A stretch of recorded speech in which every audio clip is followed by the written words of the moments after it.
The next and final speaker is John McNeece, Jr.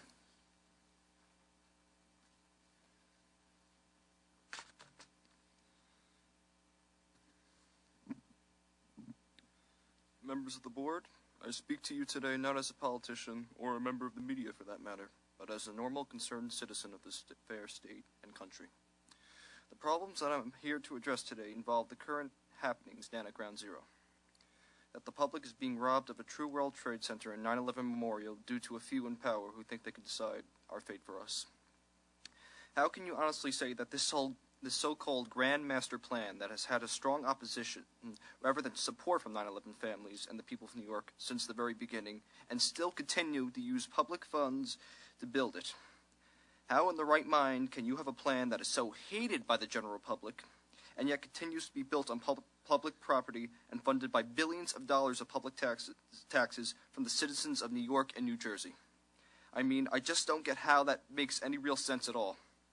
The people want the true World Trade Center back. Since the very moment those two towers fell on that horrific day 10 years ago, the people of New York, America, and even from all around the globe have wanted to see those two towers, symbolic of our freedom, our power, our wealth, and our very values of life as Americans, to rise again from the ashes of Ground Zero and to once again dominate the New York City skyline. New Twin Towers would have been a great first step in rebuilding America, finally truly healing the psychological effects of 9/11 completely. It would have shown the world that no matter what happens, we always come out of a crisis or a disaster even stronger and more powerful than before. That no one can truly defeat us. But sadly, this amazing proposal was pushed aside for another one that does the complete opposite of what I just described. The Freedom Tower and the rest of the current plan will never truly heal the psychological wounds of 9/11, and the only real reason people are excited about it now isn't because they like the plan. They just honestly don't want to. They just honestly want to see something finally being built there for once in 10 years.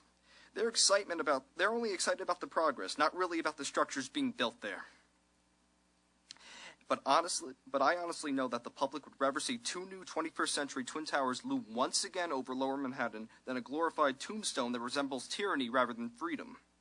I mean, if there was enough media coverage about the alternate solution of a proper, less costly World Trade Center as they did with the Ground Zero Mosque, we would have our Twin Towers back in the skyline years ago.